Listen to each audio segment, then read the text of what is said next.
We want to welcome you back to All Things Real Estate. Once again, your hosts, Gary Kelly and Brad Avergon. I'm joined by Brad Avergon from Fairway Still Independent Mortgage, and I'm Gary Kelly from Castanetti Realty Group. We're talking about new year, new resolutions, buying a home, etc. And we're tapping into Brad Avergon and his wealth of experience in helping people get started with buying a home. Yeah. It's interesting, Gary. You know, a lot of people think, you know, we went through the steps in the first half of the show, but a lot of people think it's this major change. You know, we've got to get this windfall, win the lottery, or whatever. And what I find is that's really not the case. What it is, I mean, that's great if you can win the lottery. We'd all like to do that. But what I find is that it's more about progress. It's more about setting a solid plan together and then showing a little bit of fiscal financial discipline focused on that goal. And it will take you a lot farther than you think. You know, the analogy I use with clients a lot is, do you remember growing up? I don't know if you did, but my family did this. If we had something that we wanted really bad, my mom would draw this big thermometer. You see it in big thermometer on a piece of paper and put it on the wall. And we would make little check marks on how to get to that goal. And I tell people, I said, you know, that sounds like a silly idea, but it's really not, because what it does is it gives you that visual stimulus that you're making progress to reaching that goal. So every month, if your goal is saving $10,000 or $20,000, you make that $20,000 thermometer, and every month that you add to that, it gets closer and closer. And before you know it, you hit that 20,000. But along the way, you're feeling great. You're feeling proud of the work you're doing. And so, Brad, how long does it take to have an initial conversation with you and put together a quick plan? Usually, you know, it's 15 minutes in a phone call, 15 to 20 minutes in a phone call. And oftentimes those are after working hours. So in the time people are taking to watch this very show, they could be meeting with you and putting together a quick plan and being off on a good path. Absolutely. So it's not like going to the dentist's office. I promise you it's far painless. At least your conversation with me. Well, how about you, Gary? What are the other things that people can do, you know, if they're thinking about purchasing a home or selling? Well, one of the things that we like to say is you got to hook up with a realtor. You know, realtors are, you know, paid to help people get into homes, and they're paid to help sell homes. And so if someone comes and wants to work with us, we will sit with them and say, okay, what are you looking for? And we will have some discussions around the towns, the type of home, how many bedrooms, how many baths, any unique requirements. And we can put that into a search and start to search on the multiple listing service, search on private Facebook groups, that kind of thing, to start to get an understanding of what people can and can't do. If someone comes to us and says, listen, we want to buy a house in Wellesley and we want to spend $50,000 on it, you know, we don't need a long meeting to have that conversation, because they're not being realistic about what they can get for $50,000 in Wellesley. If someone comes back and says, well, listen, we're looking to buy something for $500,000 in Wellesley, okay, now we can start to have a discussion, put together a plan. What we find is if people have high expectations in Metro West, they will end up going farther west, farther north to try to find that house. And that's okay. It's a natural part of the progression. We sell anywhere in Massachusetts. Sue's license to sell in Maine. We can do that as well. And there are times where people end up, you know, listen, the main play right now are people that are retiring or looking for a vacation home. But there are people that say, listen, we're done in Massachusetts. We want to get to, you know, vacation land. And I'll tell you, sitting in Maine right now, it's not vacation land. A lot of places are closed because it's the wintertime, but it's a fabulous time to be here. So we happen to be holding out from New Year's. We actually had gone back to Massachusetts. We were there for a day and then came back because we didn't have appointments, et cetera, that required us to be there. It's just fun. So with that, we start to go out, and it's a bit of a dating process. We want to make sure that we can work with them, and they want to make sure they can work with us. And Sue and I are different people.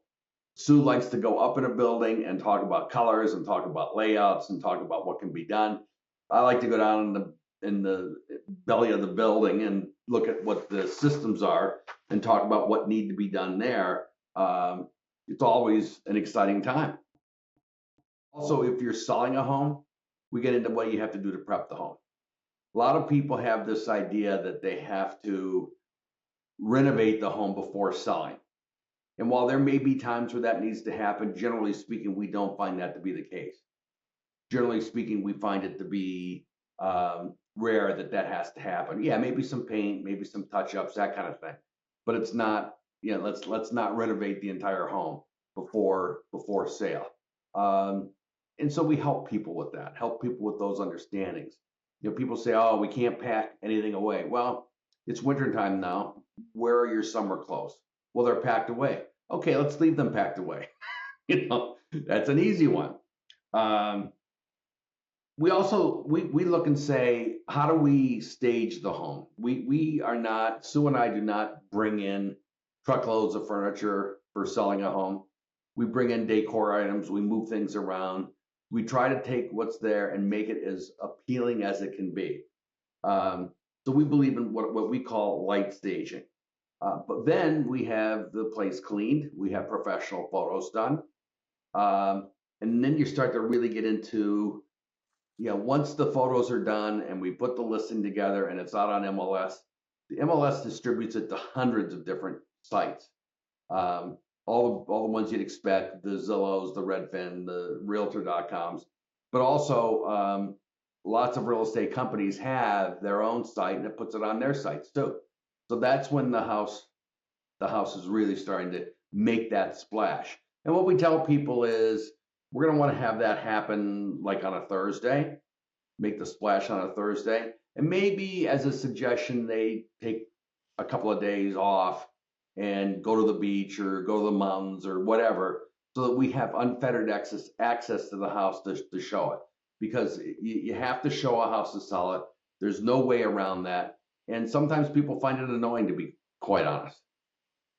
Okay. Yeah, no, I think it's hard, especially that first weekend when you're getting a lot of activity. It's hard, the last thing you want is the seller hanging around the house going, hey, yeah, we bought this then and we did this. That's not good to help you sell a house. As much as you think you're informing the potential buyer and enhancing the sale process, quite the contrary is the case. The best thing you can do is kind of disappear. And that's hard that first weekend because people are excited to see your home and they're coming and going. The other thing I just want to mention real quickly is you bring up a really great point is, a lot of people, say, well, we're going to have to renovate the house. It goes back to what I was talking about. One of the hardest things for you and I is when we see a seller that's done something that's actually that's been detrimental to their situation. Maybe they spent some money renovating something they didn't need to do, and the house isn't going to sell for any more money. Or if it is, it's marginal, certainly not going to make up for what they spent on it. Likewise, in my area, if they spend money to pay down debt, a lot of people, first-time homebuyers especially, will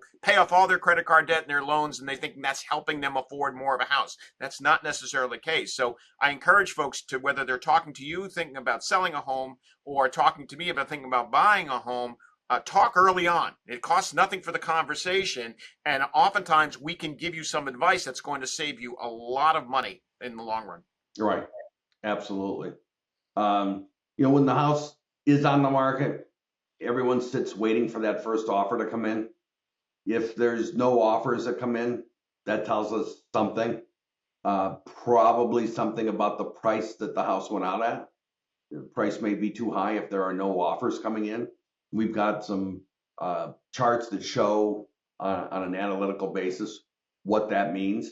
But if we have multiple offers come in, we sit down, we put together a spreadsheet, then we'll sit with the people and go through that. And you look at not only the dollar amount, but the terms. When do they want to close? Do they have a home sale contingency? What about inspection? I'm a big believer in doing inspections, but some sellers are concerned that that's a sticky wicket and they don't want to go near it. Okay, let's understand that. I like them because I don't want to get sued later. Let people look at everything in the house so that they know the house inside and out. That's my belief. Full transparency. I think that's important. And then, there'll be a period where if you accept an offer where it goes quiet. And during that period, you start packing in earnest, get everything ready to go, because the buyer's mortgage company or bank is going through and looking at all the statistics. The underwriters are pulling data. They will drive you nuts, asking for more, ever increasing amounts of data. Sometimes they will ask you for the same thing they've asked you for before, and that's okay. Just make sure you keep records of what you've given them so that you can give it back. All of that goes into the point where a guy like yourself will call up and say, listen, we've got clear to close. We're ready to go. And that's a happy day. The next happy day is when it actually does close. So that's the quick process, whether you're buying or selling. Yeah, absolutely. And I think that the planning portion, whether you're buying or selling, is really, really important. The sooner you get started, the better off it is. So if your goal is to sell your home in 2025 or to buy a home in 25, you definitely reach out to your loan officer or realtor, or give us a call. We're happy to help in any way we can. How do you reach you? Best way to reach me, Gary, is via my cell phone, which is 978-375-5531, or you can email me at brad@bradavergon.com. And Gary, how do they reach you? They can reach me at gary@movewithgary.com or 508-733-6005. Well, Brad, first show of the new year. It's in the can. I love it. Let's hope 2025 is a gangbuster year, and we wish everybody health and happiness as we move into the new year. Sounds good, Brad. Thank you. Thank you. Thank you for watching All Things Real Estate. If you do have any questions, feel free to reach out to Brad or Gary.